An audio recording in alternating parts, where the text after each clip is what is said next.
Alhamdulillah Rabbil Alamin. Wassalatu wassalamu ala Rasulillahil Karim Sayyidina Muhammadin al-Amin wa ala alihi wa sahbihi ajma'in. Wa ba'd. Saudara-saudariku, Alhamdulillah kita sangat bersyukur pada Allah Subhanahu wa ta'ala diberikan kesempatan kembali untuk beraktivitas, khususnya di subuh menjelang pagi ini waktu Indonesia bagian Barat. Semoga kita semua senantiasa mendapatkan bimbingan, taufik, hidayah, dan ridha Allah Subhanahu wa ta'ala dalam menjalani seluruh aktivitas kehidupan yang tentunya kita persiapkan sebelum kita memulainya. Demikian pesan-pesan dalam Al-Quran, dan ditekankan kita menjalani itu semua dengan semua nilai-nilai kebaikan yang mampu kita optimalkan. Akumulasi dari semua kebaikan itu seringkali ditampilkan dalam Al-Quran dengan nama takwa. Untuk itulah setidaknya sepekan sekali Nabi Sallallahu Alaihi Wasallam memberikan pesan yang sangat kuat kepada seluruh insan beriman. Bahkan diundang kita langsung dalam Al-Quran untuk berkumpul khusus menunaikan satu ibadah sepekan dalam sekali, diramaikan itu bahkan menjadi hari raya pekanan untuk kita semua, yaitu di hari Jumat. Dalam salah satu bagian khutbah, khatib mengingatkan kita semua melanjutkan risalah yang disampaikan, dipesankan oleh Rasulullah SAW agar kita senantiasa meningkatkan ketakwaan kita kepada Allah Subhanahu wa ta'ala dengan sungguh-sungguh, dengan serius, dan mengimplementasikan nilai-nilai ketakwaan itu dalam tatanan kehidupan kita yang terjaga sampai dengan kita wafat kembali pada Allah Subhanahu wa ta'ala. Itulah kiranya pesan singkat di Quran surah ketiga Al Imran di ayat 102 itu. Ya ayyuhalladzina amanu taqullaha haqqa tuqatih wa la tamutunna illa wa antum muslimun. Hai semua yang telah menyatakan dirinya beriman kepada Allah Subhanahu wa ta'ala, yakin bahwa ia akan kembali, yakin dengan ketuhanan Allah Subhanahu wa ta'ala, maka ia buktikan keyakinan tanpa ragu itu dengan menunaikan segala arahan-arahan berupa perintah Allah Subhanahu wa ta'ala, meninggalkan larangan-larangan yang Allah mintakan, bahkan untuk menjauhinya. Maka semua itu disebut dengan takwa. Tingkatkanlah takwa kalian kepada Allah dengan cara yang benar, dengan sungguh-sungguh, dengan serius. Bukan hanya ketika bersama orang terlihat seperti baik, ketika sendirian menghilang nilai-nilai kebaikan itu. Di semua tempat, semua keadaan, semua aktivitas kita hadirkan. Dan di antara sekian banyak aktivitas itu ada yang terkait hubungan kita dengan Allah. Saat sholat, kita mencoba menunaikan sholat dengan spirit takwa. Sholat dengan pakaian yang baik, sholat dengan niat yang baik, sholat dengan khusyuk yang baik. Itu bagian sifat takwa yang melekat pada ibadah ritual. Demikianlah disebut orang-orang takwa misalnya di Al-Baqarah ayat kedua sampai dengan ayat 3 yang mengimplementasikan takwanya dengan meningkatkan iman dan menyempurnakan sholatnya.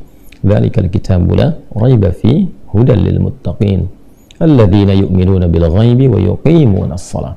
Orang-orang takwa al-muttaqin di sana adalah orang yang senantiasa meningkatkan keimanannya kepada Allah dan dia mengimplementasikan nilai-nilai keimanan itu dengan menyempurnakan sholatnya.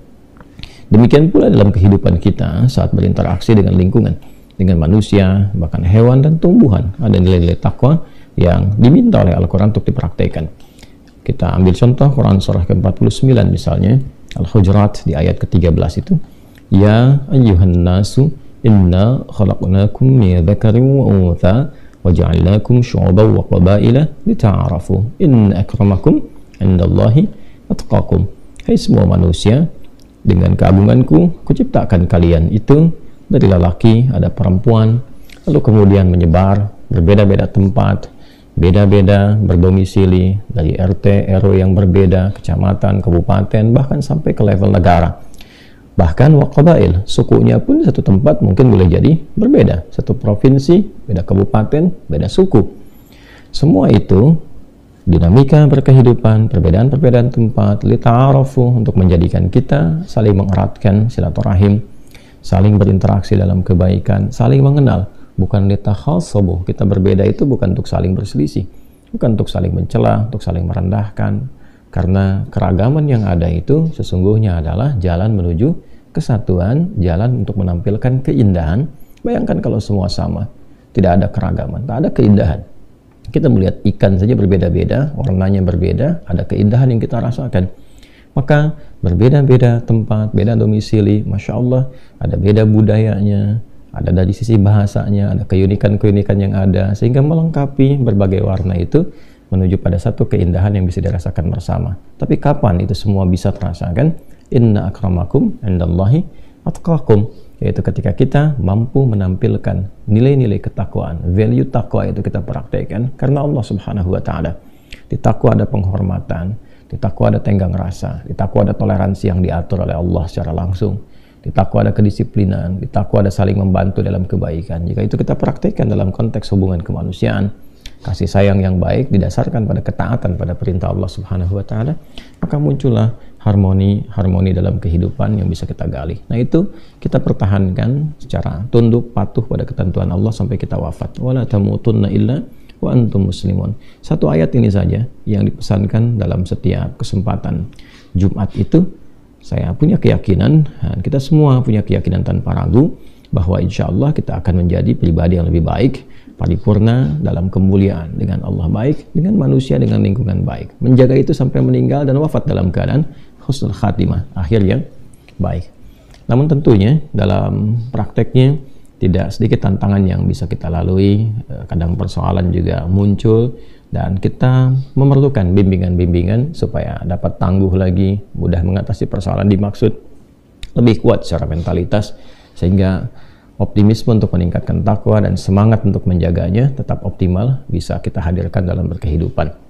Nah teman-teman, di edisi kali ini kita akan mencoba menampilkan bimbingan-bimbingan praktis yang kita serap dalam kurikulum Al-Quran, juga petunjuk hadis-hadis Nabi Sallallahu Alaihi Wasallam terkait dengan boleh jadi berbagai macam persoalan yang kita hadapi. Kita mesti sepakat dulu, dan kesepakatan ini mesti didasari dengan keyakinan. Untuk itulah dalam Islam dimulainya dengan yakin dulu, iman dulu, baru kemudian kita bisa menunaikan syariat dengan benar dalam konteks ibadah. Kan rukun Islam juga dimulai dengan syahadat. Syahadat itu kan implementasi dari keimanan kita dulu. Ya, sebelum kita sholat, sebelum kita zakat, puasa, haji, kan iman dulu. Asyhadu an la ilaha illallah wa asyhadu anna Muhammadan Rasulullah. Karena itulah ketika kita sholat pun, sholat itu juga bagian dari implementasi iman. Bahkan disebut juga di dalam Al-Quran dengan kata iman. Wa ma kana Allahu liyudhi'a imanakum. Dan Allah tidak akan menyia-nyiakan sholat yang kalian tunaikan dengan iman kalian itu. Jadi itu dasarnya, itu pokoknya. Nah, berinteraksi dengan Al-Quran sebagai kurikulum kehidupan, jika memang kita mengharapkan Al-Quran itu ketika dibaca melahirkan petunjuk, melahirkan manfaat yang bisa bukan sekedar mengarahkan kita, tapi juga membimbing kita secara langsung menuju yang terbaik. Ya, inna hadzal Qur'ana yahdi lillati hiya aqwam. Ya, sungguh Al-Quran itu jangan pernah diragukan. Jika kita ikuti pedomannya, akan membimbing kita menuju yang terbaik. Apapun itu. Apapun kegiatannya, apapun aktivitasnya, apapun persoalannya, diberikan solusi yang terbaik. Hanya dasarnya mesti yakin dulu. Itu yang dimaksud dzalikal kitabu la raiba fi. Semua isi Al-Quran itu begitu agung, begitu tinggi, jauh dari apa yang kita bayangkan, jauh dari apa yang kita pikirkan, gitu kan? La raiba fi, dan jangan pernah meragukan kandungannya. Ya, apalagi sampai kemudian meragukan, menuduh, menyangka dan sebagainya. Hilangkan itu semua. Jadi modal dasar yang pertama kita hadirkan adalah yakin tanpa ragu dulu. Nah, setelah itu kembangkan keyakinan kita untuk kita implementasikan, mengeluarkan seluruh petunjuk-petunjuk yang ada di dalamnya terkait dengan kehidupan kita. Karena itu di dalam Al-Quran sendiri disebutkan fungsi Al-Quran sebagai hudan. Al-Baqarah ayat 185. Syahrul Ramadan alladzi unzila fihi al-Qur'anu hudan linnas. Jadi posisikan setelah kita yakin betul, kan, bukan hanya kita meyakini sebagai firman Allah, kalau itu sudah otomatis, kan, tapi juga melengkapi keyakinan kita dengan sempurna bahwa firman Allah itu adalah pedoman hidup kita, kurikulum kehidupan. Nah, keyakinan itulah yang menjadikan kita mengeluarkan berbagai petunjuk dari Al-Fatihah sampai An-Nas, kita bawa dalam kehidupan. Ada petunjuk apa dalam kehidupan berkeluarga sebagai anak, ya, kemudian naik lagi laki-laki sebagai suami, perempuan sebagai istri, lalu sebagai ayah, ibu, dan tugas-tugasnya. Nah, setelah yakin, keluarkan kurikulumnya, tunggangi itu dalam kehidupan. Maka perhatikanlah bagaimana keluarga ideal dibangun dari sejak era Nabi Muhammad SAW. Ya, cara berpikirnya kita akan belajar dari sejarah sirah. Ya, orang-orang sebelum datang risalah yang dijelaskan dengan sempurna dicontohkan oleh Nabi Muhammad SAW, kehidupan keluarganya bagaimana, ya kan? Bahkan ada yang mengubur anaknya hidup-hidup ketika lahir perempuan, ya bahkan ada yang berzina tanpa batas dan sebagainya. Tapi ketika risalah diturunkan, kurikulum dikeluarkan, dipraktekkan dalam kehidupan, masya Allah, jadi keluarga ideal yang saling menyayangi, ya kan? Kita kenal bahkan generasi setelah itu dan sebagainya. Dari era Nabi kita dengar cerita bagaimana Uwais Al-Qarni berbakti kepada ibundanya sampai digendong-gendong, sampai sekarang banyak orang ingin diberi nama dengan Uwais. Kan? Kapan Uwais bisa begitu? Masya Allah, itu kan? Kapan Ammar bin Yasir bisa begitu sempurna baktinya kepada ibunya? Kapan itu terjadi? Kapan kemudian mereka saling menyayangi? Ketika datang risalah Islam. Jadi ketika Anda, seorang anak, menjadi muslim, ya menjadi muslim cukup sebagai muslim, pasti sayang orang tuanya. Nggak mungkin ada anak mengatakan dirinya muslim, ya tiba kemudian durhaka kepada orang tua.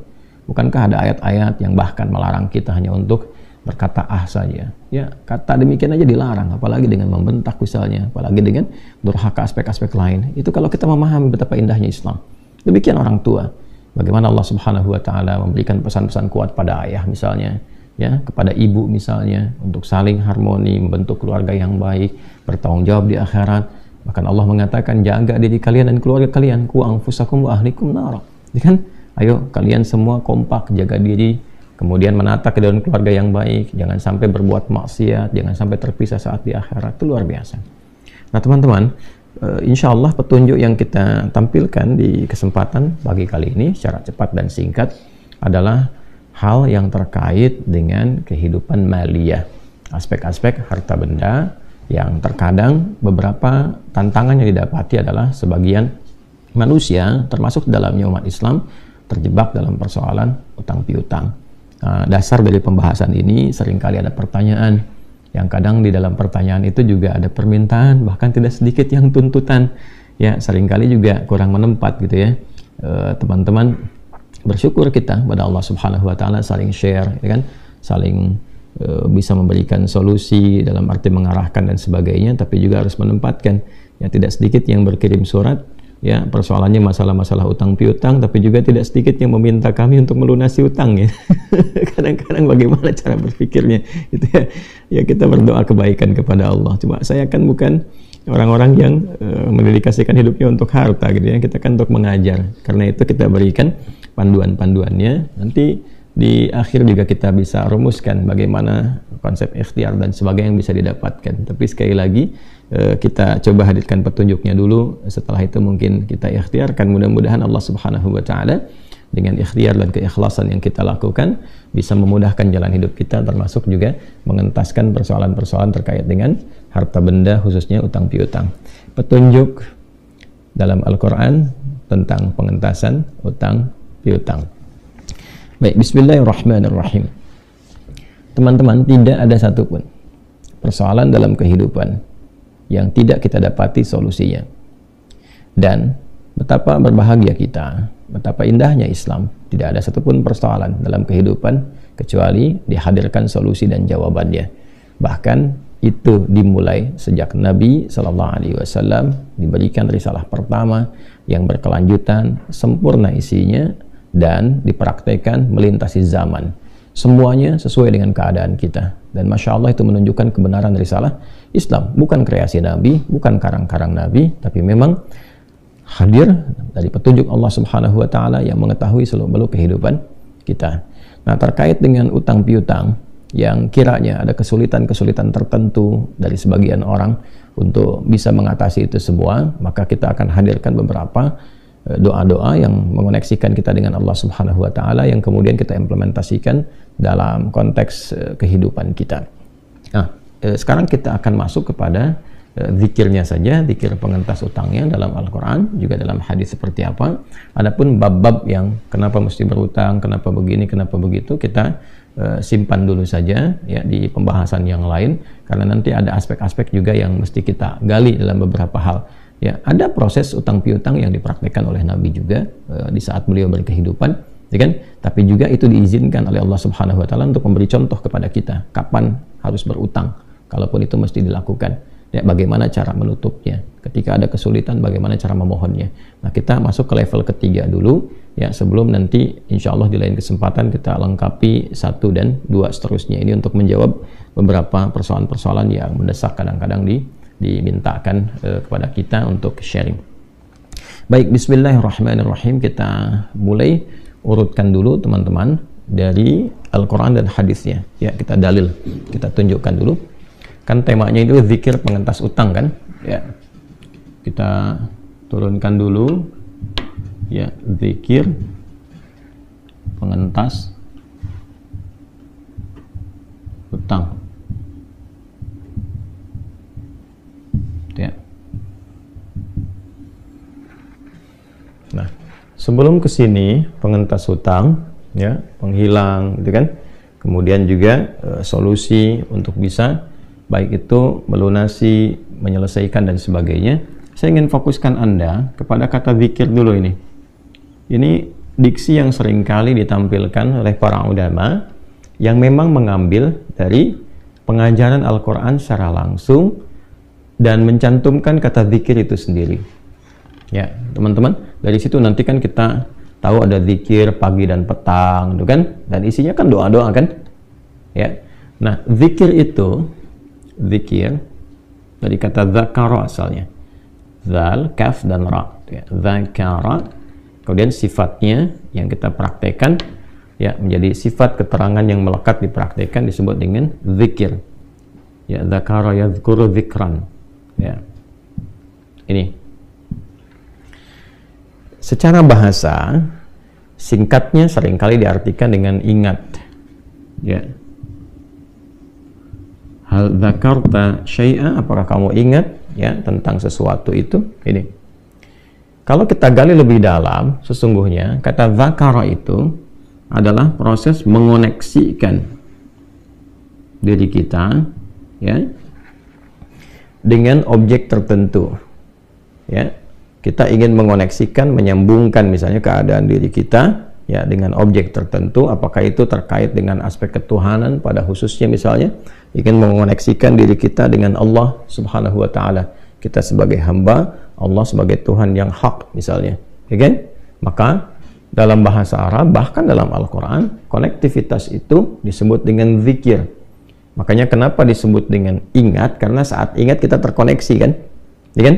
Ketika teman-teman ingat kejadian di masa lalu, kita terkoneksi dengan keadaan itu kan?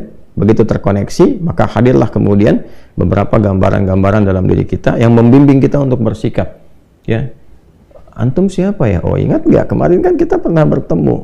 Oh iya, begitu kita ingat, akhirnya kan di mana ya? Oh, di tempat ini jam sekian. Maka hadirlah gambaran-gambaran di benak kita, lalu membimbing sikap kita, ya, keadaan diri kita untuk merespon. Oh iya, antum si fulan, si fulan, si fulan. Lalu kemudian dari situ muncul perilaku-perilaku tertentu. Demikian ketika seseorang mengingat Allah Subhanahu wa taala dan terkoneksi, tersambung dengan kuat, maka datanglah kemudian petunjuk-petunjuk, ya kan? Datanglah kemudian gambaran-gambaran yang hadir dalam jiwanya sebagai petunjuk untuk bersikap menyikapi persoalan yang ada dalam kehidupan, ya kan?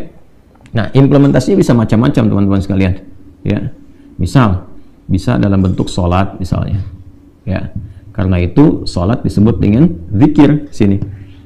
Dalilnya apa? Quran surah ke-20 Thaha ayat ke-14. Itu sholat disebut dengan zikir.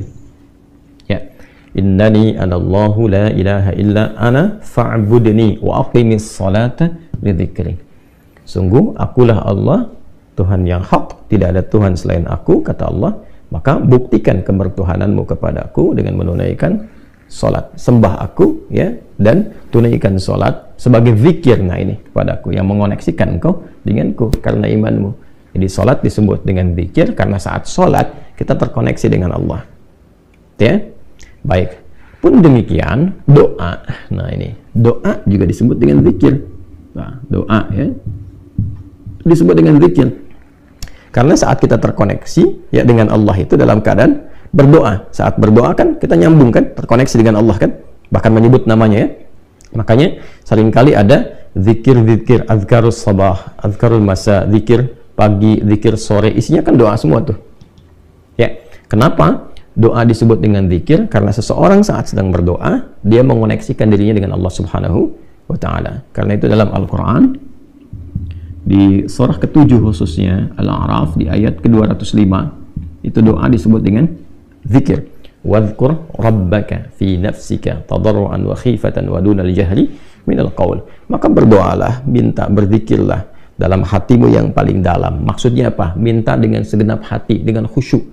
Ya, silahkan disuarakan, minta, tapi tidak harus suara yang berteriak kencang, karena kata Nabi, Tuhanmu itu kan maha mendengar, tidak tuli. Maksudnya silahkan memohon, ya, dengan suara yang bisa diresapi oleh hati, itu maksudnya. Bukan tidak bersuara, ya, dengan bersuara, mengeluarkan suara yang diresapi oleh hati. Ya, kalau suara kencang kan hati juga meresapnya kan turun. Ya, antara lisan dengan hati kan selalu begitu. Kalau ingin beriringan, maka transmisi gelombang itu harus sama, antara suara dengan hati disatukan, ketemu tuh di satu titik. Ya, begitu kita keluarkan suara, hati meresapi, kan gelombangnya kan akan sama tuh ya. Ya, nggak terlalu kencang, nggak juga terlalu rendah gitu, akan ketemu di satu titik. Nah, itu yang dimaksud di ayat ini. Ya, poinnya adalah silahkan berdoa, koneksikan dirimu dengan Allah. Jadi kalau berdoa itu upayakan terkoneksi, bukan cuma sekedar menyebut. Ya, Alhamdulillahilladzi ahyana ba'da ma amatana wa ilaihin nusyur. Doa habis bangun tidur kan? Bangun tidur berdoa. Bukan cuma di lisan, karena doa itu disebut dengan zikir. Ya, jadi upayakan yang dibaca itu terkoneksi, terhubung kepada Allah. Bagaimana bisa terhubung? Kalau imannya jalan, kalau hatinya meresapi itu. Makanya ketika kita berdoa, usahakan itu dalam keadaan sadar. Ya, sadar, jangan dulu sambil ngantuk begini. Nah, kesadaran itu didorong oleh kehusyuan dalam hati. Itu yang dimaksud zikir. Ya, wadhkur rabbaka fi nafsika tadarruan wa khifatan wa dunal jahri minal qaul. Ini gambarannya, teman-teman sekalian. Maka doa disebut dengan zikir karena mengoneksikan seorang hamba dari permohonannya kepada Allah Subhanahu wa taala. Ini ya, kebertuhanan kita kepada Allah, sekaligus memberikan kesan jangan sekedar melafazkan, tapi iringi lafaz kita itu dengan penguatan dalam jiwa kita. Ya, termasuk Al-Quran juga. Ya, ketika kita membaca, baik itu qiraat, ya, bahkan itu tilawah, bahkan itu hafalan. Ya, qiraat, mana dalilnya misalnya? Qiraat itu sekedar membaca. Bukankah saat kita membaca, merasakan diri kita lebih terkoneksi dengan Allah kan? Ya, tandanya ada ketenangan dalam jiwa kita, sehingga konektivitas kepada Allahnya lebih kuat. Ya, apa dalilnya? Quran dalam konteks bacaan disebut dengan zikir. Quran surah ke-15 Al-Hijr. Quran surah ke-15 ayat ke-9. Inna nahnu nazzalna dzikra wa inna lahu lahafizun. Kan? Kami, kata Allah, dengan keagunganku yang menurunkan Al-Quran kepadamu. Kami di situ ta'zimun nafsi li ta'zimi sya'ni, dengan segala keagunganku, kan? Ya, diturunkan Al-Quran sebagai sesuatu yang dahsyat, istimewa, agung. Ya, kemudian apa fungsinya? Ya, Quran itu sebagai zikir, nazzalna dzikra, zikra yang mengoneksikan engkau dengan Allah. Jadi kalau kita ingin terkoneksi dengan Allah, mendapatkan petunjuknya, gali banyak Al-Quran. Cara menggalinya bagaimana? Bisa baca dulu. Kalau nggak bisa baca, bagaimana mendapatkan petunjuknya? Setelah itu, nah ini dia. Setelah bisa baca, kemudian secara tematik kita keluarkan apa yang kita butuhkan dari Al-Quran. Ya, solusi apa? Apakah sedang sakit, bagaimana minta kesembuhan? Apakah sedang dilihat utang piutang seperti bab kita, bagaimana cara mengeluarkan ayatnya? Apakah sedang ada kesulitan tertentu dalam pekerjaan, kehidupan rumah tangga, apa ayatnya? Babnya sudah ketilawah. Karena itu saat tilawah, ya, tuliyat itu kan dibacakan, dipahami, didengarkan, ya, kemudian itu disebut juga dengan zikir. Ya, dari mana taunya misalnya? Ya, kita lihat di Quran surah ketiga Ali Imran misalnya di ayat 191. Tuh. Alladzina yadhkuruna Allaha qiyaman wa qu'udan wa 'ala junubihim wa yatafakkaruna fi khalqis samawati wal ard. Ya, ulul albab itu siapa ulul albab? Orang yang paham sesuatu pada intinya. Dari mana bisa paham? Karena dia terkoneksi dengan Allah. Dia sering tilawah, sering berpikir, merenungkan sesuatu, meriset, membawa petunjuknya. Karena itu ketika dia meriset, terkoneksi dirinya dengan Allah. Ya, minta petunjuk, bertambah keimanan. Nah, tentang penambahan imannya terkait dengan tilawah itu ada di Quran surah ke-8 misalnya ayat kedua. Dibuka dengan iman, diakhiri dengan tilawah. Innamal mu'minuna alladzina idza dzukirallah wajilat qulubuhum wa idza tuliyat tilawah alaihim ayatuhu zadathum imana wa ala rabbihim yatawakkalun. Jadi orang beriman tuh, insan beriman tuh ukurannya kalau disebutkan nama Allah ada konektivitas. Ya. Nah, nanti ada jawaban dalam hatinya, konfirmasi. Setelah itu dia bertilawah, begitu dibacakan ayat-ayat kepadanya, kan itu dibacakan saja bertambah imannya. Ya. Kemudian setelah itu apa? Konektivitasnya terjalin kuat, wa ala rabbihim tawakkalun. Demikian juga dengan hafalan. Jadi kalau kita sudah bisa baca, kemudian kita tilawahi, nah ada ayat-ayat yang kita praktekkan, dengan apa caranya? Ya dihafal. Ya kan? Nah, hafalan ini ada yang bentuknya hafalan-hafalan tematis. Misal dalam doa nih, kan ada ayat-ayat dalam Quran, kalau sakit baca apa, ya kan? Supaya kita mudah, kan nggak harus di setiap situasi bisa pegang mushaf, ya kan? Maka hafalkan ayat-ayat itu, kita bawa, ya kan? Nah, ini gambaran contohnya. Maka saat kita akan bawa, di setiap keadaan bisa kita praktekkan, maka hafalan mendorong kita untuk mempraktekkan dengan mudah. Nah, hafalan pun disebut zikir. 4 kali disebutkan dalam Al-Quran, ya. Di Quran surah ke-54, ya. Kita temukan teman-teman sekalian, ada 4 kali disebutkan ketika Allah berfirman, walaqad yassarnal qur'ana lidzikri fahal min muddakir, ya, dengan menggunakan kata zikir. Saya ambil salah satu saja langsung di ujungnya di ayat ke-40, ya. Jadi kalau kita ambil bagian ini, keseluruhannya kita gabungkan dan kita kembalikan ke tema kita tentang zikir pengentas utang, maka kita akan temukan bimbingan. 1, ya, apa yang dibaca, zikirnya yang dimaksudkan apa yang dibacanya, dan bagaimana cara membacanya,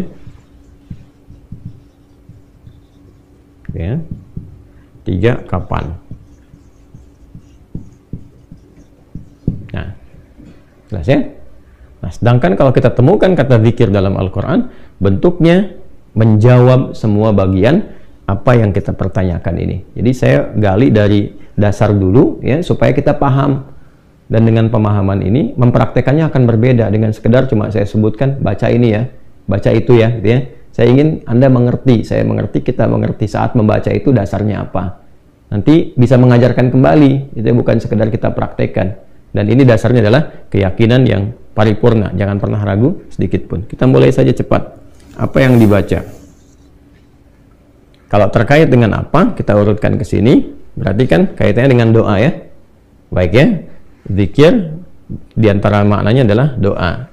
Doa apa yang dibaca, yang diberikan petunjuk dalam Al-Quran setidaknya untuk pengentasan utang piutang, ya kan? Itu gambarannya.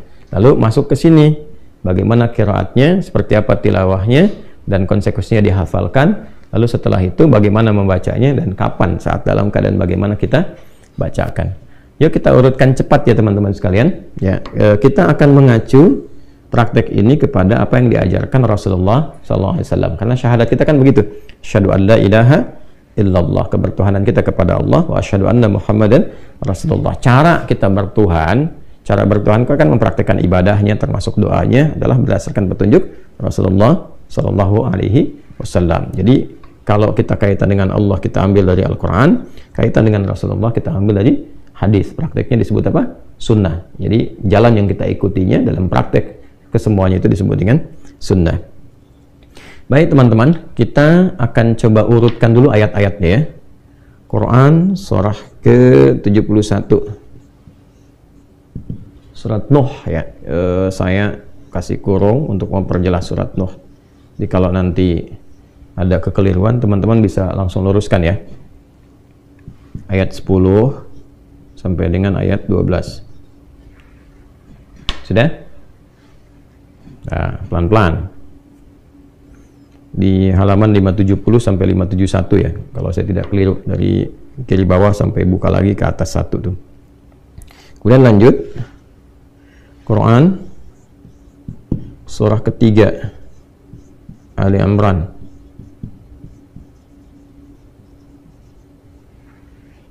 ayat 26 ya, pelan-pelan ya. Kemudian Quran surat pertama Al-Fatihah ya, sebagai penutup ayat 1 sampai 7.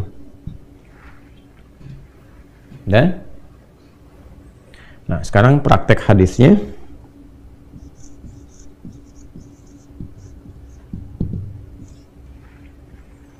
Hadis diriwayatkan oleh Anas bin Malik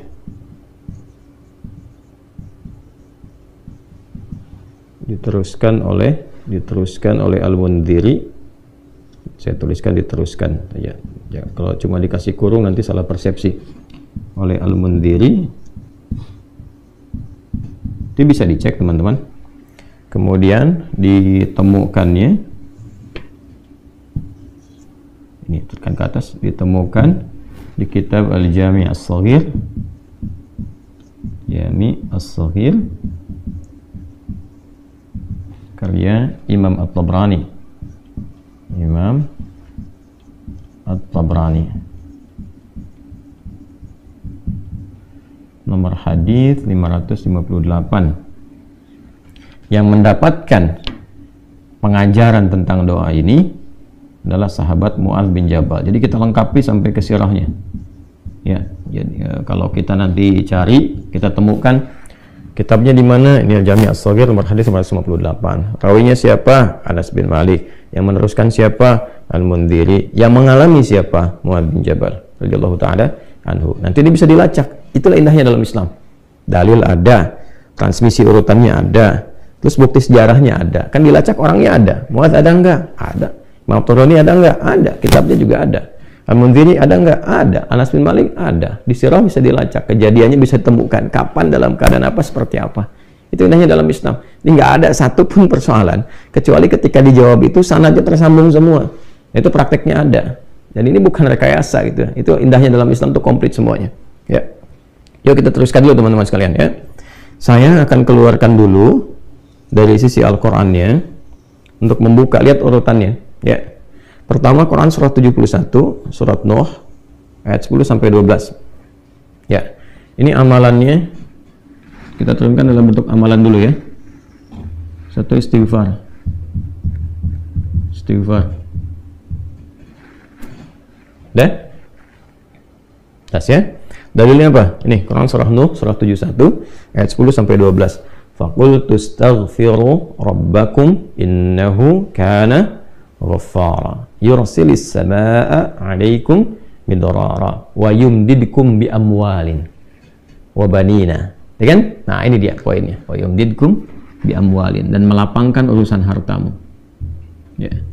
Di ayat yang ke-12 koneksinya ayat 10. Terus intinya di ayat ke-12-nya.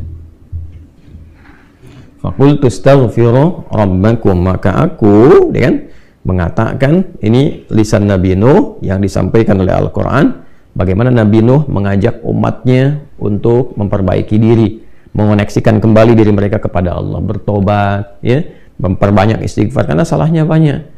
Nah, kemudian apa manfaat dari istighfar itu? Maka hal-hal yang terkait dengan kesulitan hidup kita, baik terkorelasi dengan alam misalnya, ya ini kaitan dengan hujan, yang ayat 11-nya, hujan misalnya belum turun, kemarau dan sebagainya, boleh jadi ada keadaan yang tidak terkait dengan alam saja. Alam kan yang menundukkan Allah.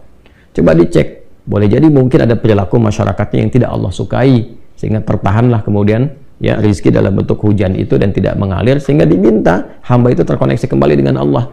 Makanya kan ada salat istisqa kan, salat meminta hujan kan. Salat itu apa? Mengoneksikan kita dengan Allah. Dan diawali dengan apa semua itu? Dengan istighfar, dengan taubat dulu. Mungkin ada yang salah kan, yang Allah tidak sukai, ada dosa-dosa kumulatif tuh kan. Nanti ujiannya tuh pelan-pelan tuh. Alam tuh kalau bergerak itu kan nggak mungkin bisa bergerak kecuali atas izin siapa? Ya, izin pemiliknya. Izin yang punya, yang mengaturnya. Kan Rabbul Alamin itu yang merawat, mengatur. Alhamdulillahi Rabbil Alamin. Kita bersyukur dengan menjaga alam dan sebagainya. Ketika manusia berbuat kerusakan, kan, maka Allah berkehendak supaya kembali dijaga lagi. Ada banjir, ada hujan, likuifasi, macam-macam. Itu kalau kita urutkan tuh, bukan hanya persoalan alam saja, ada tangan-tangan manusia berperan di situ yang merusak. Sehingga alam menyeimbangkan kembali. Nah, keseimbangan itu kan hukum Allah, Allah yang mengatur. Ya, bagaimana cara menyeimbangkannya tuh? Nah, dalam konteks ini istighfar, mengoneksikan diri kita kepada Allah itu insya Allah dengan izin Allah Subhanahu wa Ta'ala melapangkan keadaan-keadaan termasuk terkait dengan kemarau berkepanjangan, ya, belum turunnya hujan. Nanti cara prakteknya bisa dengan memperbanyak, bisa dibawa dalam salat, ya kan? Nah, ini Poin pertama, kan dalam salat kita istighfar juga kan? Ya, subhanakallahumma rabbana bihamdika Allahumma ighfirli. Dalam duduk di antara sujud, rabbi ighfirli, itu kan? Warhamni wajburni dan seterusnya. Itu yang dibawa dalam praktek salat. Bacaannya sudah ada, contohnya sudah ada. Kalau tidak di dalam salat, ya kita perbanyak istighfar yang bisa kita lakukan. Astaghfirullahalazim, astaghfirullahalazim, astaghfirullahalazim. Kalau mau kita bawa dengan suasana kita yang mungkin banyak karena salah melangkah, ya, terjebak dengan riba, karena salah bertindak, hanya ingin flexing, ya, kemudian tiba-tiba pinjam ini, pinjam itu, utang sana, utang itu, kan? Akhirnya terjebak dan sebagainya. Salah tuh istighfar. Astaghfirullahalazim. Karena merasa salah, bisa kita lengkapi. Astaghfirullahalazim alladzi la ilaha illa huwal hayyul qayyum wa atubu ilaih, kan? Astaghfirullahalazim alladzi la ilaha illa huwal hayyul qayyum wa atubu ilaih. Maka apa korelasi istighfar itu? Ya, terkait dengan persoalan harta benda, sehingga kita mendapatkan kelapangan untuk bisa mengentaskan persoalan tentang piutang. Ayat 12-nya, wa yumdidkum bi amwalin. Maka Allah akan melapangkan kepada kalian bi amwalin, ya, dengan harta benda yang melimpah. Itu kelapangan harta. Kelapangan harta. Jelas ya? Ini dalilnya. Jadi dari ayat 10 sampai ke ayat 12. Bahkan itu bisa terus ke aset. Ya, kan seterusnya kan wajannati dan kebun-kebun, aset-aset dan sebagainya. Artinya, bahkan dari keadaan terpuruk pun, kalau Anda benar ada kesadaran dalam diri untuk merubah pola hidup, lebih dekat dengan Allah, itu bukan cuma lunas, diganti oleh Allah dengan kelapangan yang lebih baik, yang membuat Anda nyaman dalam beribadah. Nah, cuma sekali lagi, cara prakteknya nanti dikembalikan ke sini, ke zikir. Ya, kan ini ke bagaimana nih? Setelah apa yang dibaca, bagaimana cara bacanya? Bukan sekedar baca. Mesti ada ketulusan, kesadaran. Karena kan ketika bicara bagaimana, disebutnya zikir, bukan cuma doa, zikir. Ya, karena itu ketika mulai beristighfar, dilakukan dengan benar-benar, dengan niat yang tulus. Ini. Dengan niat yang tulus, dengan ikhlas. Maaf ya, bukan cuma di lisan. Astagfirullah, astagfirullah, astagfirullah, astagfirullahaladzim, alladzi la ilaha illa huwal hayyul qayyum wa atubu ilaih. Enggak. Rasakan segenap jiwa. Ya, apa yang salah selama ini, kan taubat itu kembali pada jalan yang baik, yang Allah sukai. Ada jalan yang salah ditempuh, pengen kembali, akui salah, sesali, minta ampun kepada Allah, ini salah ya Allah, gitu kan. Taubat dulu. Ya, taubat itu kan membuka sekat ya. Kalau saya kasih logika sederhana itu, saya kan sering gambarkan kalau ada, mohon maaf ya, gelas misalnya, saya tidak pandai menggambar dan seterusnya.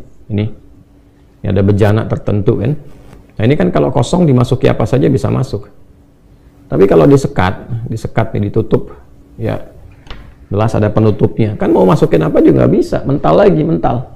Nah, orang-orang yang belum mendapatkan pengabulan dari Allah itu karena boleh jadi belum dapat itu karena mungkin tidak dikabulkannya itu bukan karena nggak dikabul, karena ada sekat ini. Jadi begitu Allah kabulkan misalnya itu mental lagi, hukumnya begitu, karena ada penutup. Nah, ini sekat ini maksiat namanya. Ya, maksiat yang dimaksud dalam hadis itu kan, ketika Nabi menyebutkan seseorang kan, ya, thumma dzakara rajula, mengisahkan seorang lelaki yutil safara asy'atha aghbara. Masih ingat hadis itu? Ya, yang penuh dengan debu gitu kan, berjalan panjang, yamudu yadayhi ilas sama, bermohon kepada Allah gitu kan, ya, dengan mengangkat tangannya, fa yaqulu ya Rabb, dia berkata ya Allah, ya Rabb, yang merawatku, yang memenuhi segala kebutuhan. Ya, apa respon Nabi setelah itu? Anna yustajabu lidzalik. Atau kama qala Rasulullah SAW, bagaimana bisa dijawab? Kenapa? Karena mat'amuhu haram, mashrabu haram, walbasu haram, wa ghudhiya bi haram. Makanannya haram, minumannya haram, pakaiannya haram, dan perangkat hidupnya haram. Yang haram ini menutup tuh. Jadi begitu dikabulkan akan dijawab bental balik. Nah, cara membuka ini, menghilangkan ini semua sekatnya itu dengan istighfar. Faqultu astaghfiru rabbakum innahu kana ghaffara. Jadi kita penuh harap kepada Allah untuk dibersihkan dulu, niatnya bagus, tuh kan? Ya. Sampai kita mendapat di kalimat yursilis samaa 'alaikum midrara wa yumdidkum bi amwalin, ya, mendapatkan kelapangan. Nah, sebelum kelapangan itu apa dulu yang didapatkan? Nanti ada kenyamanan dalam hati. Begitu air mata mengalir, sadar, lapang hati, ada ketulusan. Nah, ketulusan ini nanti disertai kesiapan, ya, dan kekuatan untuk menjalani petunjuk yang Allah berikan. Nih, kerja ini seperti ini ikhtiarnya. Tuh, jadi nggak ada nawar-nawar lagi, dilakukan aja gitu. Ya, itu Masya Allah, kalau benar kita bisa atasi demikian, menghadirkan kelapangan dalam hati, ketulusan dalam bertobat dan sebagainya, itu insya Allah nggak lama jalannya. Demikian itu ada. Sampai Anda merasakan nikmatnya, Masya Allah, bisnis tanpa utang, yang tadinya seringkali terjebak dalam leasing yang nggak bisa bayar, ini yang bunga yang terus berbunga lagi. Tiba-tiba begitu selesai Anda bisnis tanpa utang, nyamannya luar biasa, enak. Ya, nggak ada dikejar-kejar yang bikin gelisah, tuntutan begini begitu. Sekalipun mesti ada utang-utang kecil, cash flow-nya bisa diseimbangkan, tapi jalannya syar'i, indahnya luar biasa ini. Ya, dimulai dari sini dulu. Ya, nah sekali lagi ini gambaran dasarnya teman-teman sekalian. Ya, kemudian setelah itu, setelah istighfar, kita mohonkan, kita mintakan, dan terasa ke dalam jiwa itu, ya, ini gambarannya, apa yang dibaca, bagaimana cara baca, teruskan lagi, masuk ke sini. Quran Surah Ali Imran, Quran Surah ketiga, ayat ke-26. Saya ulangi ya, Quran Surah ketiga, ayat 26. Coba lihatnya, sebelah kanan tuh di pertengahan. Ya, a'udzubillahi minasyaitonir rajim, bismillahirrahmanirrahim. Qulillahumma malikal mulki tu'til mulka man tasha' wa tanzi'ul mulka mimman tasha' wa tu'izzu man tasha' wa tudhillu man tasha' biyadikal khair innaka 'ala kulli syai'in qadir. Ya. Kalau mau disambung itu dengan baca praktek dalam hadisnya yang Nabi ajarkan, maka silahkan bisa dipraktekkan langsung dari bimbingan Nabi. Ya, ini di Al-Jami' As-Saghir karya Imam At-Tabrani nomor hadis nomor 58. Nanti rawinya yang menyampaikan sahabat Anas bin Malik radhiyallahu taala anhu, diteruskan nanti oleh Al-Mundhiri. Nah, apa kisahnya? Kisahnya disampaikan bahwa Nabi SAW satu saat mengajarkan kepada sahabat Mu'adz bin Jabal. Ini sahabat Mu'adz ini banyak sekali mendapatkan beberapa petunjuk-petunjuk dari Nabi yang sangat penting dan sifatnya strategis semua. Jadi teman-teman yang diplomat misalnya, nah nanti ada fikih diplomat dalam Islam. Mulai dari bagaimana cara memetakan wilayah. Sebelum berangkat tuh udah belajar dulu. Jangan sampai ditugaskan di satu negara, ya Anda nggak pelajari, tiba-tiba langsung datang begitu aja. Ya, saya seringkali memberikan masukan pada teman-teman diplomat yang bertemu, jangan sampai terjadi ditugaskan di satu negara, bahkan nggak bisa bahasa negara itu. Tugaskan di Arab, nggak bisa bahasa Arab. Tugaskan di Brazil, nggak bisa bahasa Amerika Latinnya misalnya. Ya kan? Tugaskan di Jepang, nggak bisa bahasa Jepang. Sebelum berangkat, pelajari dulu di mana ditempatkan. Kursus belajar dulu, praktekkan. Ya, jangan sampai nanti berangkat di tempatnya yang dipakai cuma satu bahasa aja. Memang bahasa Inggris kan global, tapi kalau kita tahu bahasa daerah itu lebih efektif tuh komunikasi. Ya, nah ini gambarannya itu Mu'adz itu banyak dapat dari Nabi itu. Sebelum berangkat ke Yaman, Nabi berikan dulu petunjuk, ini mitigasi dulu wilayahnya. Kamu akan temukan golongan ini, golongan ini, golongan ini. Kalau bertemu dengan yang ini, sikapnya mesti bagaimana? Ya, bagaimana cara menyampaikan pesan-pesan itu sehingga diterima dengan baik, dengan nyaman, dengan matang. Hasil mitigasi Mu'adz bin Jabal itu nanti akan diteruskan kemudian di era setelahnya. Ya, cuman tugas aja tuh sebagai diplomat. Tapi setelah itu di eranya Umar bin Khattab ditempatkan sebagai gubernur beliau. Ya, di era itu yang bisa mengentaskan kemiskinan. Karena apa? Ada riset sebelumnya.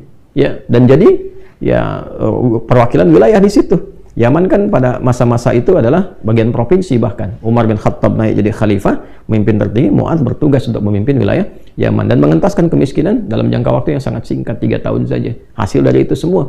Ya, Anda diplomat, begitu punya pengalaman, sesaat jadi dubes, jadi lebih baik. Nah, di antara pelajaran yang pernah disampaikan oleh Nabi, yang diajarkan kepada Mu'adz bin Jabal, ya Mu'adz, atau kama qala Rasulullah SAW, wahai Mu'adz, wa'allimuka du'aan, aku akan ajarkan kepadamu satu doa. Ya, dan jelas kalimatnya. Bisa mengentaskan kesulitanmu, utang-utangmu, dain kalimatnya itu, walaupun itu sebesar Jabal Uhud, gunung Uhud. Masya Allah. Ya, Mu'adz, maukah engkau aku ajarkan satu doa yang kalau engkau baca itu, engkau punya utang, terjebak dalam satu kondisi, ya, walaupun sebesar gunung Uhud, Allah akan melapangkannya. Ya, teman-teman yang pernah umrah, pernah haji, tahulah seperti apa gunung Uhud itu. Ya, panjangnya luar biasa dan seterusnya. Itu ilustrasi. Ya, bukan berarti harus segunung Uhud begitu. Gambarannya sebanyak apapun. Kalau benar-benar kita terkoneksi dengan Allah, bukankah Allah Maha Kaya, Maha segalanya, yang mudah mengangkat, mudah menurunkan, mudah memberi, mudah juga menghilangkan sesuatu, mengangkat yang baik, memberi yang baik, menghilangkan yang buruk, gitu kan? Dan seterusnya.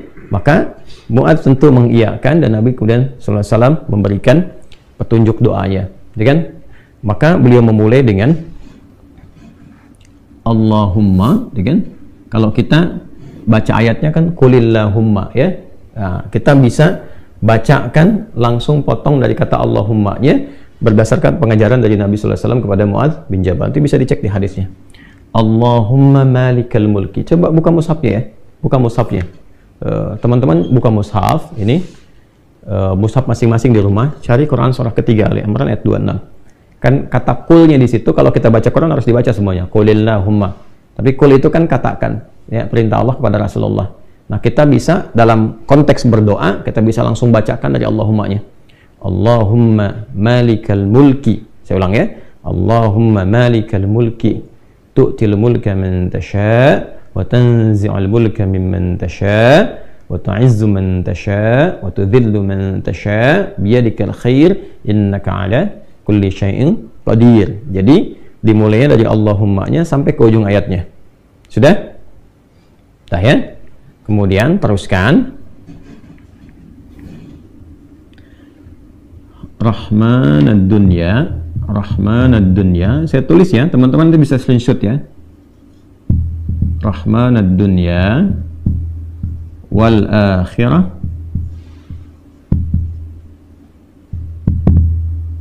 Rahmanad dunya wal akhirah wa rahimahuma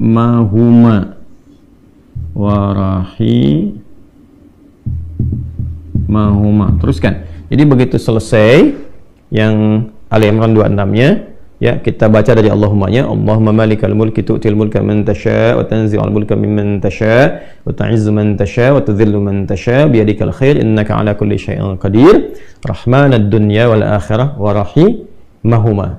Jelas ya? Tu'ti hima itu kan man tasha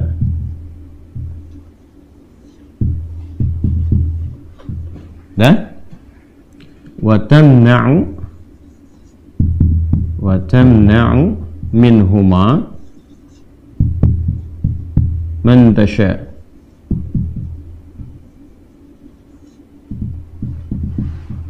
Dah? Sudah? Rahmanad dunya wal akhirah wa rahimahuma, asalnya ya Rahman, ya Rahmanad dunya wal akhirah. Karena kita ingin cepat. Biasanya kan orang memohon tuh kalau punya utang pengen cepat dilepaskan kan? Maka caranya biasanya dilepaskan huruf ya-nya dan menunjukkan ini fathah untuk menunjukkan ada ya sebelumnya. Asalnya ya Rahmanad dunya wal akhirah. Kita percepat supaya kita minta sesuatu dipercepat. Rahmanad dunya wal akhirah wa rahimahuma tu'tihima man tasha wa tamna'u minhuma, ya kan? Man tasha. Terus kemudian aghnini atau kama qala Rasulullah SAW, aghnini bi rahmatika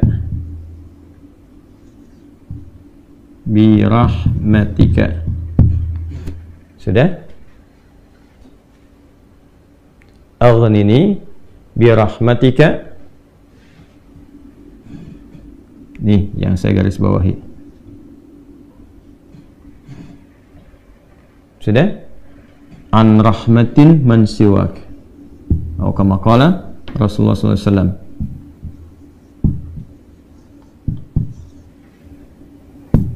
An rahmatin man siwak. Sudah? Ini poinnya di sini yang saya garis bawahi. Allahumma malikal mulki tu'til mulka man tasha. Ya Allah yang menggenggam segenap kekuasaan, Engkau memberikan kekuasaan pada siapa yang Engkau kehendaki. Wa tanzi'ul mulka mimman tasha, dan juga mencabut, mengambil kekuasaan dari siapa yang Engkau kehendaki. Wa tu'izzu man tasha, Engkau mengagungkan, mengangkat siapa yang Engkau kehendaki. Wa tudhillu man tasha, dan Engkau bahkan merendahkan di antara makhlukmu yang Engkau kehendaki sesuai dengan hukum-hukummu. Biyadikal khair, segala ketetapan kebaikan dan segala kemuliaan ada dalam ketetapanmu. Innaka ala kulli syai'in qadir, hanya Engkau yang paling kuasa untuk menetapkan segala hal. Rahmanad dunya wal akhirah, ya Allah yang maha pengasih, yang sempurna kasihnya dalam urusan dunia dan akhirat. Wa rahimahuma, dan sempurna kasih sayangnya dalam segala urusan dunia dan akhirat. Tu'tihi man tasha, Engkau memberi siapapun baik di langit ataupun di bumi kepada siapa yang Engkau kehendaki. Wa tamna'u minhum man tasha, Engkau pun bisa mencegah apapun terjadi bagi siapapun makhlukmu di langit ataupun di bumi. Jadi kita mengambil dua hal nih, Yang baik Allah kasih, dari yang buruk-buruk dicegah, gitu kan? Kemudian ini yang paling indah, aghnini bi rahmatika, ya Allah lapangkan aku. Aghni itu dari kata ghina, aghna yughni, aghni asal katanya dari kata ghina, sesuatu yang lapang dari segi harta, kayakan. Kadang diambil majas untuk mengayakkan hati. Di sini maksudnya ke materi. Kayakan aku ya Allah, berikan aku kecukupan yang melapangkan aku, ya kan, dari urusan-urusanku. Maksudnya ini terkait hutang. Bi rahmatika, dengan rahmatmu. Ya ini bahasanya indah sekali. Ini balaghahnya tinggi banget ya. Ya kalau kita ambil ke bahasa kita kan begini. Ya Allah, yang paling sayangkan Engkau. Yang paling punya kan Engkau. Yang menguasai dunia dan akhirat kan Engkau. Yang memiliki kebaikan kan Engkau. Yang mencegah dari segala yang sulit pun kan Engkau. Yang punya solusi semuanya Engkau. Maka dengan kepasrahanku kepadamu dan pengakuanku atas semua rahmat dan kekuasaan keagungan yang Engkau miliki, aku memohon dengan rahmatmu, dengan kasihmu. Hanya Engkau yang sayang ya Allah, yang bisa menyelesaikan urusanku. Ya, dan dengan rahmatmu aku mohon yang bisa melapangkan keadaan hartaku untuk melunasi utang-utangku. Kalau aku memohon kepadamu saja dengan segala kasih sayangmu, kepada sifat sayangmu, ya kan? Kalau aku memohon dengan segala sayangmu belum kau kabulkan, maka kepada siapa lagi aku mesti mohon? Sedangkan kau yang paling sayang kepadaku. Kalau yang paling sayang saya tidak memberi, lantas kepada siapa saja? Ya, kepada siapa lagi aku mesti memohon? Maka aku mohon ya Allah, lapangkan keadaan diriku dengan sayangmu itu sehingga aku tidak memohon dan meminta lagi kepada selainmu. Ini, ya, aghnini bi rahmatika an rahmatin man siwak. Ya Allah, semua orang sudah mengatakan nggak bisa, ini nggak mungkin, ini nggak mau, itu tidak. Maka aku memohon kepada yang paling sayang kepada aku. Kalau kepada yang paling sayang saja belum dikabulkan, lantas kepada siapa lagi aku mesti meminta? Mohon lapangkan diriku dan berikan aku kekuatan sehingga dengan rahmatmu aku tidak meminta kepada siapapun selainmu. Ini indah banget nih kalau kita turunkan dalam bentuk pemaknaan yang balaghahnya. Ini teman-teman doanya. Ya. Setelah itu akhirnya dengan Al-Fatihah. Fatihah itu pahalanya banyak banget kan. Di antara namanya selain pahala itu juga ada fungsi-fungsi fadilahnya, keutamaannya. Ya, apa di antara fungsi keutamaan fadilah itu disebut juga dengan Al-Kafi, Asy-Syafi, yang mencukupkan segala hal. Dengan yang dengan izin Allah bisa menyembuhkan, karena intisari Quran itu ada di Al-Fatihah. Maka diakhiri dengan Al-Fatihah, kemudian setelah itu tutup dengan salawat. Tutup dengan salawat. Nah, nanti ada hadis lain yang mengajarkan kaitan antara hutang dengan memperbanyak salawat kepada Nabi Muhammad SAW. Ya, nah salawat ini juga penting teman-teman sekalian, diperbanyak di akhir ya. Jadi setelah baca tadi Quran surat Nuh, Ali Imran, ya istighfar dulu. Jadi kalau kita rumuskan kan ketemu 5 kan? Ya, dari mulai kita istighfar dulu dengan segala ketulusan, dalilnya surat Nuh itu, kemudian di surah Ali Imran kita bacakan, terus praktek doanya kita temukan. Setelah itu Al-Fatihah. Setelah itu kemudian salawat kepada Nabi Sallallahu Alaihi Wasallam. Jadi di hadis lain ada seseorang yang diajarkan oleh Nabi Sallallahu Alaihi Wasallam untuk memanfaatkan. Nah ini dia kapan waktu di pertengahan malamnya. Ya, untuk memanfaatkan pertengahan malam itu terkait dengan utang piutang juga. Nah lalu dia berkata, apa yang harus kami lakukan ya Rasulullah? Yang perbanyak gitu kan, ibadah kepada Allah. Lalu diajarkanlah salawat. Aku akan mengambil, kata orang itu, sepertiganya. Kata Nabi, itu baik. Kemudian kalau bisa tambah, aku akan mengambil 2/3-nya. Kata Nabi, kalau itu baik. Lalu kalau bisa tambah, aku akan mengambil keseluruhannya. Ketika orang itu menghidupkan sholawat di akhir-akhir malam itu, ya maka Nabi SAW langsung berkomentar, maka Allah akan mencukupkan, bahkan melebihkan apapun yang kamu rasakan gitu ya, yang kamu hadapi. Nah itu beberapa ulama menempatkan bab itu dalam pengantasan utang piutang. Jadi kalau kita temukan, ketemulah kemudian di sana 5 bagian, yang kelimanya ditutup dengan keadaan ini kapan, yaitu waktunya tengah malam, dan ditunaikan diawali dengan sholat dulu untuk mengoneksikan diri kita kepada Allah Subhanahu wa Ta'ala. Jadi kalau Anda bertanya kapan ini dibacakan, ya saya ulangi, kapan ini dibacakan, yang paling pokoknya adalah di pertengahan malam, di 1/3 malam. Jadi bangun malam hari supaya ada getaran kejiwanya lebih cepat mengamalkan Quran. Surah Al-Muzammil itu surah 73 ya, di ayat yang ke-6, inna nasyi'atal laili hiya asyaddu wat'aw wa aqwamu qila. Bangun malam itu bacaannya menyentuh kepada jiwa, lebih mudah mendapatkan kekhusyuan. Jadi 1/3 malam bangun, istighfar gitu kan. Ya, setelah sholat itu, sholat kita supaya bangun konektivitas dulu. Sholat itu kan kalau sudah bagus khusyuk, konektivitasnya tinggi. Setelah itu baru diistighfari. Istighfar menjelang sahar. Ya, wabil asharihum yastaghfirun, menjelang sahar mereka banyak istighfar. Nah, kalau sudah beristighfar, Itu Masya Allah nanti di Quran surah ketiga ayat 17 itu nanti akan diberikan oleh Allah 4 kekuatan yang bersanding dengan orang istighfar. As-sabirina was-sadiqina wal-qanitina wal-munfiqina wal-mustaghfirina bil ashar. Punya kekuatan untuk sabar, punya kekuatan untuk membenarkan ajaran Quran dan mengamalkannya. Kemudian apa lagi? Qanitin, khusyuk ibadah. Orang yang biasa bangun malam istighfar di ujung malam tuh lebih khusyuk ibadahnya. Nah, itu wal-munfiqin, bisa jadi rajin infak, setara itu. 4 itu bisa setara. Jadi orang yang istighfar, pemahaman pertamanya bisa setara amalnya dengan orang yang rajin infak, yang khusyuk ibadah, orang yang membenarkan isi kitab dan mengamalkan, serta orang sabar. Pemahaman berikutnya adalah mendapatkan 4 keutamaan ini. Bisa rajin infak. Bagaimana bisa infak kalau nggak ada yang diinfaki? Ya, makanya itu satu-satunya juga yang menguatkan kembali bahwa ketika bisa istighfar, dipraktekkan di ujung malam, wabil asharihum yastaghfirun. Kapan istighfarnya? Setelah tahajud. Dari mana taunya? Quran surah 51 dari ayat ke-15 sampai ke-18. Innal muttaqina fi jannati wa 'uyun akhidina ma atahum rabbuhum innahum kanu qabla dzalika muhsinin. Ayat 17-nya kanu qalila minal laili ma yahja'un.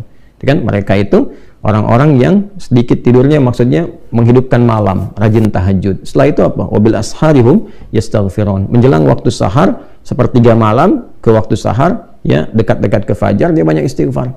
Nah, saat istighfar itulah dia dapatkan sampai hatinya khusyuk, baru bacakan ini. Ya Allahumma malikal mulki tu'til mulka man tasha' wa tanzi'ul mulka mimman tasha' wa tu'izzu man tasha' wa tudhillu man tasha' biyadikal khair innaka 'ala kulli syai'in qadir. Rahmanad dunya wal akhirah. Itu tulisan ke sana. Wa rahimahuma tu'tihuma man tasha' wa tamna'u minhum man tasha'. Kemudian teruskan langsung ke bawah. Aghnini bi rahmatika an rahmati man siwa. Minta kepada Allah. Ya, setelah itu boleh sertakan kemudian bahasa-bahasa kita minta. Terus baca Al-Fatihah, tutup dengan salawat kepada Rasulullah sallallahu alaihi wasallam. Ya, itu dibiasakan. Nah, sampai mendapatkan kekuatan, tapi bukan berarti tidak berikhtiar. Setelah itu ikhtiar tetap. Ya, tetap berikhtiar. Ya, bagaimana cara berikhtiarnya? Ya, itu bisa kita bekerja dengan baik. Kalau nggak ada modal sama sekali, misalnya kita berikhtiar dulu dengan amal kebaikan. Datang ke masjid, berusaha rapi-rapi, gitu kan? Kemudian kita lihat ke DKM-nya, misalnya mengajukan dulu permintaan, nggak usah banyak-banyak pinjamnya, pinjamlah misalnya 100.000, 200.000 atau 500.000. Kemudian setelah itu cari peluang-peluang, misalnya di majelis-majelis ilmu kan banyak orang belajar itu, ya belilah modal tertentu, beli makanan atau minuman, terus kontak ke DKM-nya sampaikan, ya supaya nanti ada sinergi antara jamaah dengan yang dagang, bicara dengan baik-baik sehingga nanti diumumkan, ustadznya juga menyampaikan, berikan kelapangan kepada teman-teman yang sedang misalnya mencari rezeki berjualan, dapat dari situ, tambahkan lagi berdoa. Bisa jadi tiba-tiba Allah berkehendak menggerakkan orang-orang tertentu yang baik dan sebagainya, ya kan? Jadi bukan datang ke ustadz untuk melunasi utangnya. Saya lihat beberapa teman-teman tuh kalau minta, saya terjebak riba gini, gimana solusinya? Mau minjam, mau minta dilunasin. Teman-teman saya itu udah tugasnya ngajar. Kalau antum tanya doa saya jawab, tapi ya, kalau urusan dunia carilah gitu kan, terkait dengan dunianya. Bisa antum ke Basnas, bisa ke bagian DKM masjid, bisa ke teman-teman pengusaha yang muslim yang baik-baik ya. Kalau saya kan ngajar gitu. Ya kalau ada alhamdulillah, kalau ada itu kan ya, kalau yang sifatnya terkait dengan bimbingan itu lebih utama. Itu lebih utama. Nah, ini yang kira-kira bisa kita pelajari, silahkan diintisarikan ya oleh teman-teman semua, diintisarikan, dikeluarkan, dituliskan. Nah, jadi apa yang kita pelajari, keluarkan dulu tuh dalilnya apa saja, tuliskan, nanti jadi satu bagian hizb ya yang tersusun. Nah, itu yang kita bacakan nanti, istighfar. Ya kan? Bangun dulu malam. Bangun malam sepertiga ya. Sekarang mungkin setengah 3, jam 3 lah, ya kan? Nah, kalau nggak terbiasa tahajud panjang, nggak usah dipaksakan banyak-banyak. 2 rakaat dulu, witirnya 1. Kalau belum khusyuk, jangan dulu witir, misalnya tambah 2 rakaat lagi. Setelah itu witir, setelah itu istighfar. Istighfarnya yang betul, dari hati yang paling dalam. Ya, melebihi cinta lah. Oh, cinta pada manusia aja bisa sambil bermohon-mohon. Ini cinta kepada Allah, masa nggak lebih daripada itu? Harus lebih. Ya, setelah itu teman-teman teruskan ke Ali Imran tadi, akhirnya dengan Al-Fatihah, kemudian sempurnakan dengan sholawat pada Rasulullah SAW. Ya, setelah itu ya silahkan sholat subuh berikhtiar yang baik-baik seperti itu ya, berikhtiar dengan baik, nanti Allah akan lapangkan. Ya, boleh jadi nggak harus langsung dipraktekkan besoknya langsung dapat, nggak begitu. Ya, kan yang dituntut tuh kedekatan kita dengan Allahnya. Kadang diuji dulu, Coba sehari, 2 hari, sepekan, sebulan, supaya dituntut benar-benar serius sampai kita lapang dan ada tawakal. Tawakal itu kepasrahan paripurna setelah berikhtiar. Ya, itu kalau sudah di titik itu, Allahu Akbar, Allah datangkan tuh, jalankan dan sebagainya. Kan yang mengatur Allah juga, ya kan? Nah, perilakunya perbaiki juga. Ya, perilaku kita perbaiki dulu. Saya kira itu yang kita bisa uraikan di pertemuan kali ini untuk dibahas. Mudah-mudahan bisa disusun dengan cara yang baik. Teman-teman, izin untuk menguatkan informasi bahwa insya Allah di pekan depan mungkin akan ada kajian khusus di Mira itu untuk kelas profesi. Jadi mohon dilengkapi data-data yang sudah ada. Insya Allah dalam waktu yang tidak lama, insya Allah pekan depan lah saya siapkan dia. Sedang mencari tempat yang sesuai dulu karena kajiannya tidak berlangsung di masjid, karena ini kan kelas khusus, kelas terkurikulumkan gitu, terkurikulum supaya bisa spesifik belajarnya. Kita akan mencari lokasi yang baik dia untuk bisa dihadirkan suasana itu. Nanti akan diinfokan kalau tidak Kamis ke Jumatnya. Jadi Kamis itu membutuhkan waktu 3-4 hari untuk menyusun data-data yang sudah masuk. Teman-teman yang sudah masuk Mira itu, tolong sekali lagi diupdate ya. Kemudian diperjelas semua informasinya supaya kita bisa tempatkan di kelas-kelas spesifik. Nanti akan ada undangan ke teman-teman semua. Mungkin kalau beres Rabu, Kamisnya undangan untuk menetapkan tempatnya di mana akan belajar. Insya Allah mungkin 50-100 orang dulu ya, supaya ini kan pelajaran khusus, bukan kajian umum sifatnya demikian. Nanti akan ada kelas-kelasnya. Kita kan udah ada 5 kelas itu ya. Ada kelas pengusaha, kelas bisnis, kelas kedokteran kesehatan, ada kelas pelajar, kelas ilmuwan, dan ada kelas ibu rumah tangga kan. Nanti ada kelas-kelas yang lainnya juga kita runtutkan dan jumlahnya cukup banyak. Insya Allah kalau pesantrennya sudah jadi, itu cukup menampung banyak, dan di situ ada juga asramanya sebelum dipakai sama santri yang formal. Saya ingin teman-teman merasakan dulu hasil wakaf kita semua ya, sehingga kita insya Allah juga merasakan apa yang kita bangun bersama dan kita niatkan sebagai wakaf lillahi ta'ala, sebagai ibadah pada Allah subhanahu wa ta'ala. Insya Allah direncanakan, mudah-mudahan dananya tercukupi, kita September itu bisa sudah banyak yang diselesaikan, tinggal masjid mungkin ke akhir tahun, karena masjid detailnya itu cukup kompleks ya, karena yang kita ingin tunjukkan adalah bagaimana memuliakan ibadah di dalam masjid, sehingga masjidnya dibikin nyaman dan syiarnya lebih baik, tapi terjaga, bukan dimewah-mewahkan tapi nggak ada isinya, tidak ya. Jadi kita lengkapi, teman-teman masih terbuka, silahkan ya, ada peluang-peluang yang sangat baik. Mudah-mudahan BSI-nya sudah jalan, sudah bisa masuk ke rekening yang sama, Bank Syariah Indonesia, nomor rekening 111 ya, kemudian 4444 142, satunya 3 kali, 4-nya 4 kali, 142 atas nama Ma'had Islam Rafi'ah Akhyar ya. Dipersilahkan, mudah-mudahan kita dengan segala niat baik itu bisa sempurna, selesai maksudnya, dan dengan itu kita bisa isi ya, insya Allah. Kemarin etikaf sebagian saya coba undang juga, diantaranya khususnya murid-murid yang bisa menikmati sebagian dari masjid yang area dalamnya yang kita sekat dulu supaya jariahnya berjalan selama Ramadan. Alhamdulillah bisa merasakan kenyamanan, dan saya berharap nanti kalau asrama selesai, kelasnya juga udah bagus, jadi bisa nginap di sana ya. Teman-teman bisa nginap, kemudian juga bisa belajarnya di kelasnya, ibadahnya di masjidnya, sehingga semua terasa dan nggak ada biaya, gratis, kita bangun sama-sama kok ya, kecuali teman-teman untuk makan saja, untuk nyuci silahkan gitu kan, bisa bawa makanan sendiri boleh. Kalau mau sama-sama misalnya di situ cari menu ditetapkan bersama ya, silahkan. Nanti keluar biaya sekian untuk makannya, untuk laundrynya, berdasarkan pengetahuan teman-teman juga, karena saya nggak biasa mengajar dengan bayar narik ini itu, nggak, itu sesuatu yang sangat kami jauhkan. Yang berbeda dengan persoalan teman-teman mau infak untuk pesantren, untuk itu hal yang lain gitu kan. Tapi untuk belajar sama sekali saya tidak pernah menyampaikan yang terkait dengan minta sesuatu, apalagi naudzubillah min dzalik, tarif dan sebagainya, tidak. Semoga Allah jaga dari hal-hal yang demikian. Terima kasih teman-teman, semoga Allah muliakan kita. Dan yang terakhir saya ingatkan, insya Allah mungkin belum muncul flyernya, tapi ini sangat terbatas sekali. Kita akan ada program umrah ya di akhir tahun, di Desember ke Januari, mengambil akhir tahun, dan itu akan dimulai pendidikannya. Jadi ada pendidikan, belajar formal dari mulai Juni-Juli. Jadi daftarnya dari sekarang sampai ke Juni, dan itu belajarnya bukan hanya sirah, nanti terkait juga dengan hafalan Quran. Jadi ini program khusus Hamalatul Quran. Hamalatul Quran itu mencetak para ahli Quran yang disiapkan melalui program umrah. Nanti di sana setorannya di Masjidil Haram, Masjid Nabawi, insya Allah. Mudah-mudahan nanti ada salah satu imam di Masjidil Haram juga yang bisa menyertai baik itu takrim untuk haflahnya di sana ataupun juga untuk bisa menerima setoran yang kira-kira bisa mewakili untuk kita semuanya. Nanti kita siapkan di akhir tahun, jadi pendidikannya selama 6 bulan, menghafal Quran selama 6 bulan, belajar sirah, nyampe sana kita belajar napak tilas kehidupan Nabi, sekaligus juga mempraktekkan dan menyetorkan hafalan Quran kita yang insya Allah takrimnya salah satunya akan dimuliakan melalui masyayikh ya, kalau bukan nanti imam, salah satu imam Masjidil Haram atau masyayikh yang ada di Haram. Saya sudah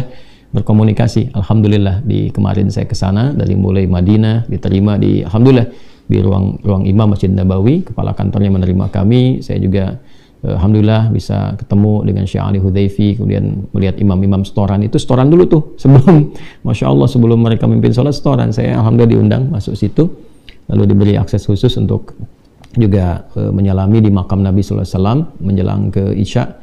Alhamdulillah dikasih akses, yang lain diberhentikan, kita diminta di depan, bukan masuk ke dalam, depan, tapi terbatas sekali, hanya kami saja, saya dengan 2 pengawal pendamping. Kemudian setelah itu dibawa akses ke Raudhah, sholat di belakang imamnya, dan kita tahu perjalanan di mana mayit yang mau disolatkan itu letaknya di mana dan sebagainya.